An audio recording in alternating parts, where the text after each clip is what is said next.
그 선거 당일날 어떤 현상이 나왔냐면 오전장인 트럼프 된다 해갖고 트럼프 관련주들이 급등하고 지금 KC코트렐은 9천 7천원까지 급락하는 이런 사이클 나서 그리고 현대 엘리베이터 뭐 북방주 올라가다가 지나가서 다시 바이든이 하면 이게 까꾸로 되는 이런 현상이 나왔거든.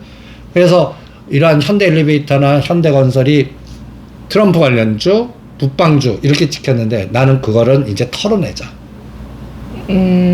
물론 골격은 금강산 관광 재개나 하면 당연히 아난티하고 현대 엘리베이터가 치고 나갈 거야. 그런데 현대 엘리베이터나 현대건설이나 현대람은 수소경제, 오토모빌리티, 한전부지 SOC, 그리고 내년도 4월 달에 서울시장, 부산시장의 여러 가지 물류나 신공항. 나는 제일 먼저 앞으로 한 달 안에 부산 가덕도 신공항 프로젝트가 나올 것 같아. 그 재료가 이제 나오는 순간에 움직일 종목들 뭐가 있을까?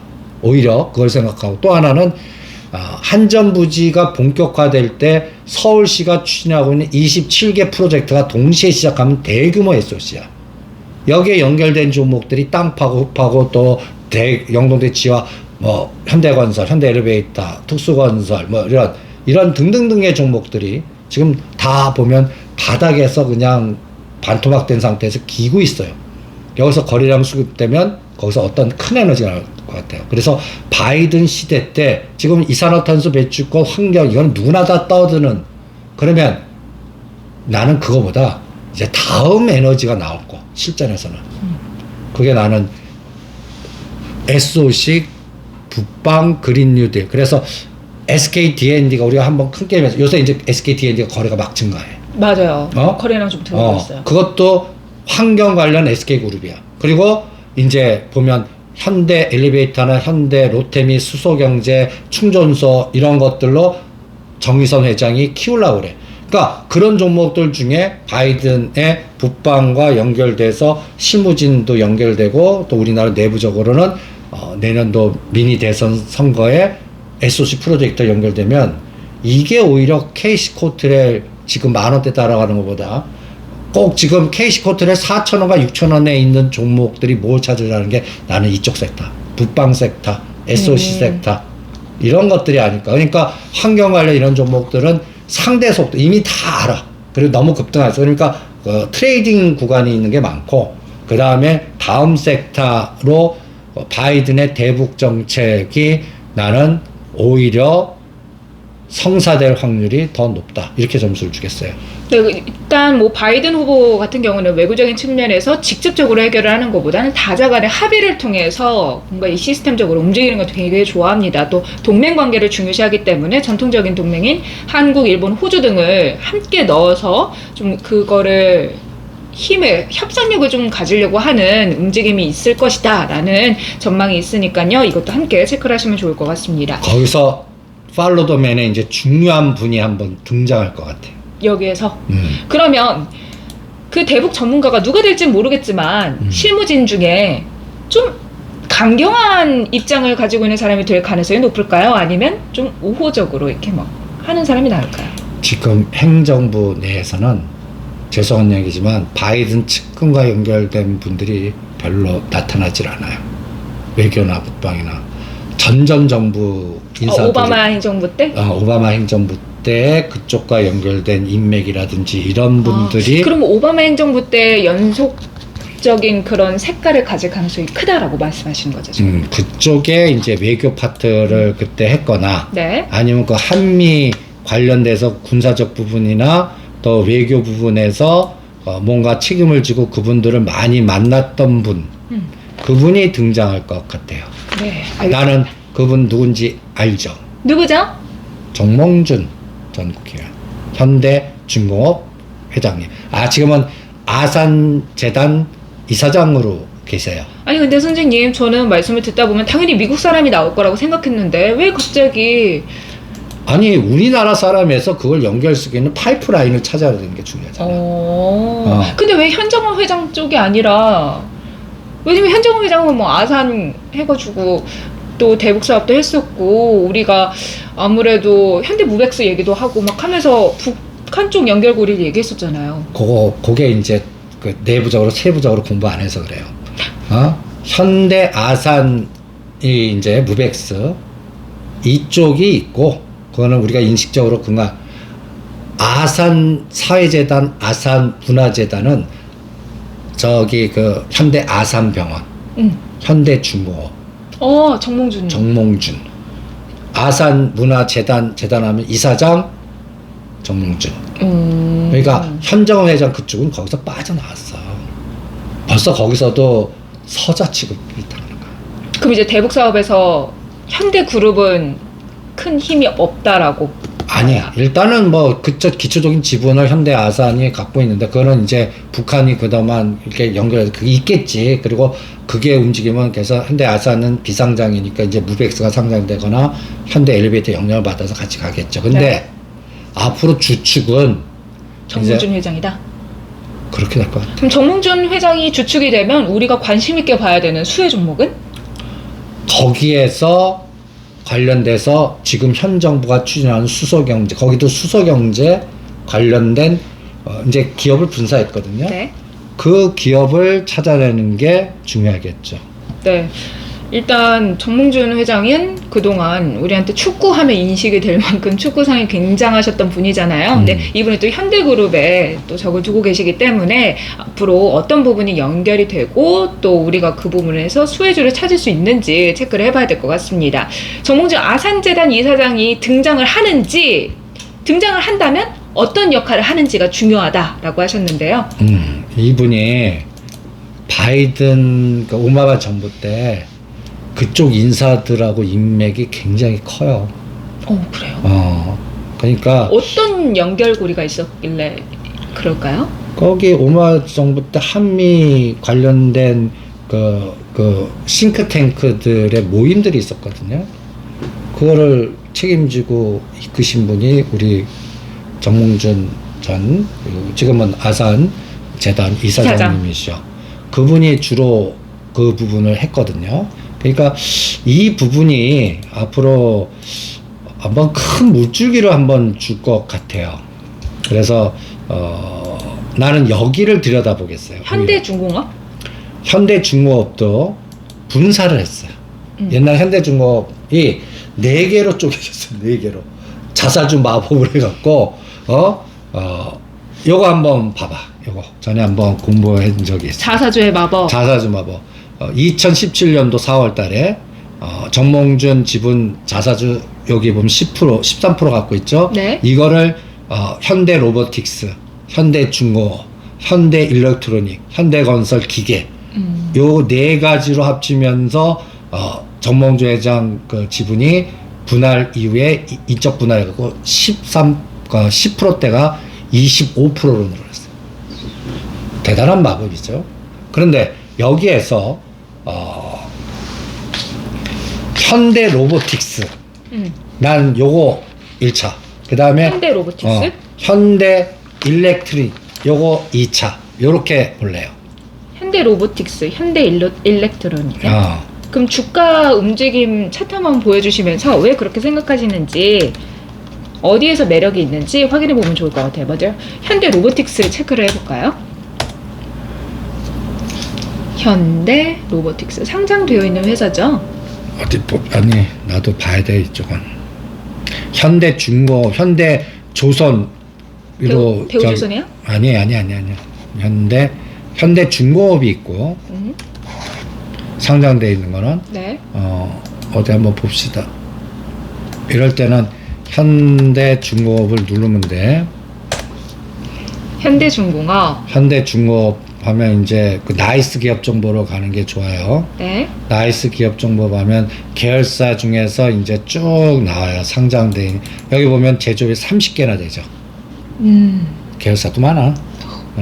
그러면 여기서 상장돼 있는 거 한번 현대미포조선 하나 적어요. 현대미포조선. 현대미포조선, 현대중공업 내에 네. 상장돼 있는 거, 한국조선해양. 한국조선해양. 이게 네, 이제 그 원래 현대중공업의 중심 회사. 여기 보면 선박, 해양, 플랜트, 구조물 만드는 회사고, 그 다음에 현대건설기계. 현대건설기계도 이건 토목공사. 약간 요즘 이쪽은 차츰 올랐어. 그 다음에 보면 현보 로보틱스는 상장 안 돼 있어. 네네. 그리고 이게 많으니까 뭐 시간이 걸린다. 현대 에너지 솔루션. 요거 별표 3개. 현대 에너지 솔루션. 현대 에너지 솔루션. 근데 선생님 지금 말씀해주신 종목들 다 차트를 다 확인해 주실 거예요? 그 다음에 현대 일렉트로닉, 현대 에너지. 이게 이제 전기차, 전기 공급, 전기 제어, 전동기, 발전기. 이런 회사예요. 현대 일렉트로닉. 네. 그러면 지금, 그리고 이제 일반적인 우리 현대 중호, 석유 정제. 그러면 이제 하나하나씩 봐요. 현대 에너지 솔루션이 가장 중요하다고 별표하라고 하셨는데, 그럼 현대 에너지 솔루션 지금 먼저 짚어볼까요? 현대 조선해양이 이제 중심인데 이 그래프를 한번 봐요. 현대 조선해양 말씀이시죠? 네. 조선해양. 차트를 보면 한국 어때? 조선해양. 우하향이죠. 네. 계속 그 2000 고점이 여기 주봉으로 보는 게 낫겠다. 계속 그 거의 얘도 한 14, 5만 원 단부터 얼마까지 빠졌냐면 7, 8만 원까지 빠졌다가 12만 원에서 지금 8만 원대예요. 네. 근데 이쪽은 포스코나 대우조선해양이나 뭐 한국조선해양이나 이런 쪽은 아직 하고 싶지가 않아요. 그러면 내가 별표 3개 친 거를 뭐라 그랬죠? 현대 에너지 솔루션이요. 현대 에너지 솔루션. 에너지 솔루션. 얘를 보면 차트를 봐요. 가격대가 지금 36,000원이죠. 가격대도 만만하고 지금 여기 보면 월봉으로 보면 저점을 계속 높이고 있다고. 근데 선생님 왜 현대 에너지 솔루션을 별표 3개라고 하셨는지가 궁금해요. 사실 차트상으로 봤을 때는 훨씬 매력적이고 좀 상승 추세를 이어가고 있으니까 지금 들어가도 괜찮을 것 같다라는 생각은 있는데 좀 이 기업이 우리가 별표 3개를 하면서 정몽준 이사장 관련해서 바이든의 정책과 연결이 될 수 있는 뭔가 연결고리가 있는지. 얘가 간단히 해서 태양광 모듈, 그 다음에 스마트 팩토리. 그러니까 지금 현 정부의 그린 뉴딜을 현대 정몽준 회장이 관련하고 있는 회사에서 찾으려고 그러면 우리가 SKD&D 한화솔루션. 네. 여기는 이 종목. 현대 에너지 솔루션. 이름도 좀 비슷하네요. 에너지 하나솔루션, 에너지 솔루션. 에너지 솔루션. 그리고 여기를 아드님이 이제 중심이 돼갖고 여기 보면 이 이름이 이제 이분을 또 추적을 팔로우 더 맨에서 어디 있냐? 정몽준 이사장의 아들 이름은 무엇일까요? 정지선인가? 정기선. 정기선. 이제 이분도 이제 우리가 숙지해야 돼. 우리가 정몽고 정의선까지 이제 달달하게 공부했잖아. 너무 사람이 많아. 어쩔 수 없지 뭐. 네, 정기선님을 봐야 하는 이유. 이게 3세니까. 3세. 이제 다음 현대중공업그룹을 이끄실 분. 그리고 이분이 지금 정기선 시대의 미래 사업 3대 축 뭐라고 딱 돼 있어요? 바이오, AI, 수소, 에너지. 여기 수소 에너지의 3대 솔루션. 요거를 가장 중요하게 봐야 되지 않을까. 지금 하나 솔루션하고 현대 에너지 솔루션 둘 중에 뭐가 더 매력 있을까요? 나는 이제 그 현대 에너지 솔루션. 하나 솔루션이 많이 오르기도 많이 했고 오르고 그 니콜라 사태? 니콜라 그거 대선 충당금 싸우면 할게. 근데 선생님 하나 솔루션 이야기를 잠깐 하자면 그 사태 이후에도 강하게 좀 조정받다가 움직이고 있어요. 움직이지. 왜냐하면 지금 니콜라 또 같이 움직여요. 그러면은 이걸로 인해서 엄청 기업이 타격을 받진 않을 수도 있지 않을까요? 그러니까 주가가 움직이는 거겠죠. 근데 나는 그 부분은 글쎄 나는 대손 충당금 쌓아야 될 것 같아. 시간 끌기 작업이지. 난 니콜라는 대손 충당금 쌓는 감각이 라고 판단을 하고 한 1, 2년 안에 그런 상황이 나올 것 같고 오히려 그런데 가슴 졸이고 하느니 하나에서도 할 게 많아요. 우리가 그냥 시간 여행하고 있는 이제 그 지배구조 거버넌스에서 다음 타자가 하나 시스템? 시스템이란 말이야. 하나 시스템. 나는 하나 시스템 10,000원짜리 해갖고 그거 갖고 편하게 시간 여행하지. 저거 니콜라 사태 어떻게 되고 뭐 이렇게 그 겁내고 그거를 왜냐면 순간적으로 20-30%가 부러질 수가 있거든. 너무 위치상. 많이 오른 만큼 위치상으로. 그러니까 응. 그러니까 지금 가격대에서 못하래. 안 할래요. 그거는.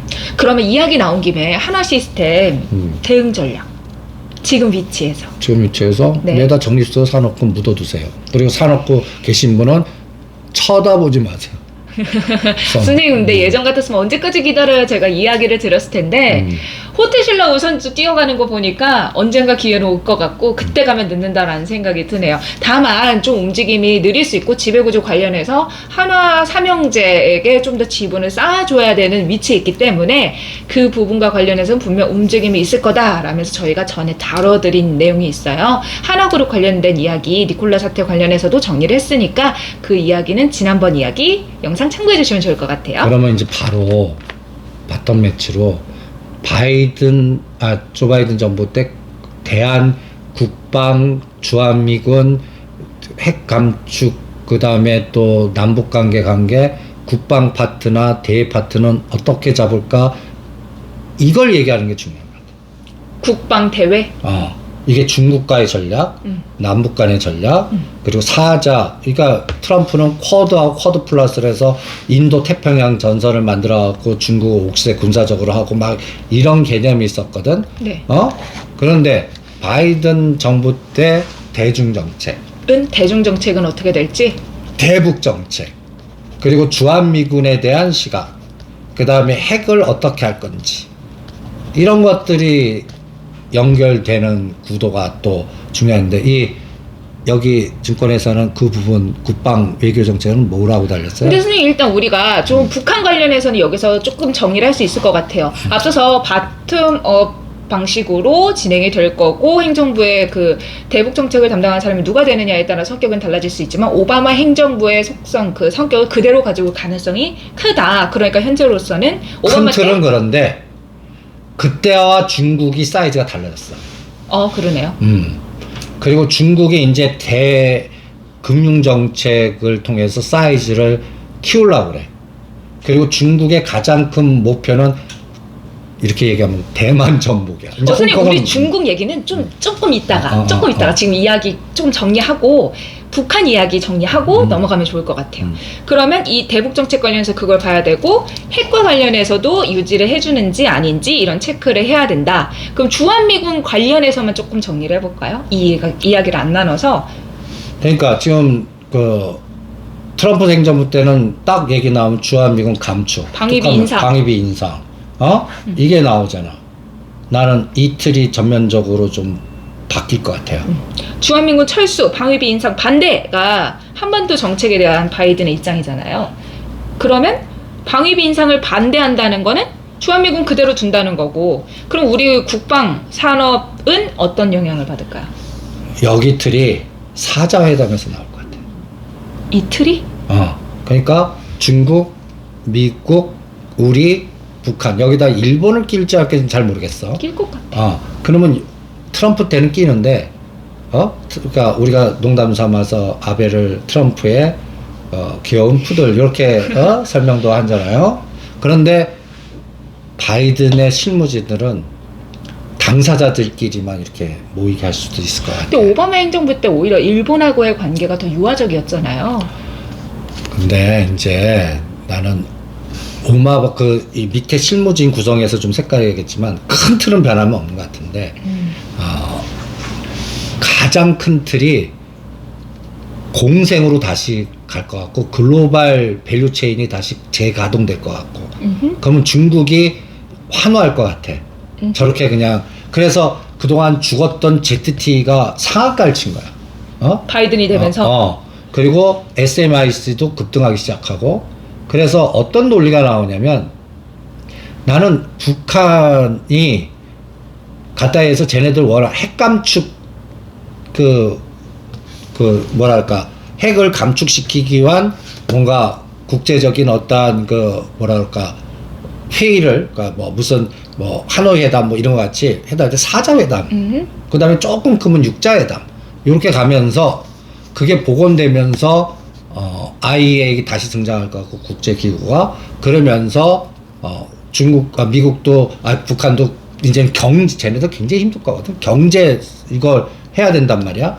그러면서 중국의 뒷팀이 들어갈 것 같고, 그래서 이것 때문에 바이든이 확정되는 과정에서 이제 우리나라 미리 올지 대고 올지는 잘 모르겠는데 이제 시진핑 반드시 오고, 네. 4월 전에 선거 전에 반드시 온다고, 그 전에 남북 관계나 미국과 북한, 중국 여기에서 뭔가 큰 이슈가 하나 나올 것 같은데, 이게 이제 주한미군은 점진적 감소는 맞을 것 같아요. 우리가 자주국방 이렇게 계속 나가니까. 그러니까 그대로 둔다는 게 이게 갑자기 확 트럼프처럼 확 줄인다는 게 아니라 점진적으로 줄어나가는 추세는 그대로 갈 것이다. 그러면서 핵 감축 얘기가 나올 것 같아요. 그 일단 갖고 있는 건 인정을 해주되. 그러니까 그게 이제 어떤 면에서는 절대 줄일 수는 없을 것 같으니까 국제의 감시하에 있는 거하고, 그 다음에 경제 사이드로 좀 화살을 좀 돌리고, 그 다음에 이제 어떤 획기적인 의미에서 종전선언 들어가면서 물류나 경제적 부분에서 뭔가 북한하고도 이제 비즈니스 툴이 생기는, 그러면 이제 뭐 개성공단 재가동이라든지 뭐 여행의 금강산관광 재개라든지 이런 관련된 거를 바이든 행정부 출범 1, 2년 안에 우리는 좀 포커스를 맞춰야 되지 않을까. 나는 지금 현재에서는 오히려 이산화탄소 배출권이나 이런 부분보다는 이쪽을 더 집중해야 되지 않을까. 그래서 우리한테 가장 큰 이슈고, 간단하게서 현대 엘리베이터 같은 경우를 보면 그 뭐 판문점 회담 뭐 이렇게 하고 곧 뭐 통일될 거고 살아왔나, 그때가 13만 원 정도 하지 않았어요? 근데 지금 그게 4만 원까지 빠졌는데, 지금 3만 원, 4만 원대에서 이제 반대 에너지가 나올 것 같아. 그게 시작점이 바이든 정부 때가 되지 않을까, 이렇게 판단하겠습니다. 또 선생님, 자주국방은 트렌드라고 하셨잖아요. 대북 관련, 그러니까 이런 뭐 한국항공우주나 약간 방위산업 관련된 종목들이 조 바이든 행정부에서는 좀 어떤 움직임을 보일까요? 플러스일까요? 마이너스일까요? 나는 그게 플러스. 그러니까 하나 시스템, 그러니까 자주국방에서 에너지가 엄청나게 이제 국가 예산에 엄청나게 형성이 될 거고, 이 부분에서의 플러스 알파가 앞으로 미래 트렌드 한 3년을 정해줄 테니까 2만 원짜리 한국항공 우주 같은 거는 뭐 거의 5, 6만 원 갈 것 같고, 그 다음에 하나 시스템 1만 원짜리는 무조건 한 3만 원은 보이는 거고, 그런 게임이 이제 바이든 정부 때 나오지 않을까. 그래서 국방부 장관, 그 다음에 외교 파트의 수장이 누가 될까? 지금 외교. 폼페오가 역할을 누가 맡을까? 난 그게 제일. 알겠습니다. 정리를 하려고 했다가 살에 걸렸어. 죄송해요. 자, 조 바이든 행정부가 들어서면서 우리가 변화하게 되는 것들이 굉장히 많습니다. 친환경 관련해서도 관심 있게 봐야 되는데, 이번 화에는 우리가 대북 관련해서 또 어떤 부분이 영향을 줄지, 또 우리는 어떤 부분에서 수혜를 받을 수 있을지 개별 종목들도 하나씩 짚어봤는데요. 자, 여러분들이 궁금해하시는 많은 내용들 저희가 또 다음 화에서 준비했으니까요. 계속해서 시청해주시면 좋을 것 같습니다. 자, 저희는 여러분들의 구독과 좋아요를 통해서 성장하는 방송인 거 아시고 계시죠?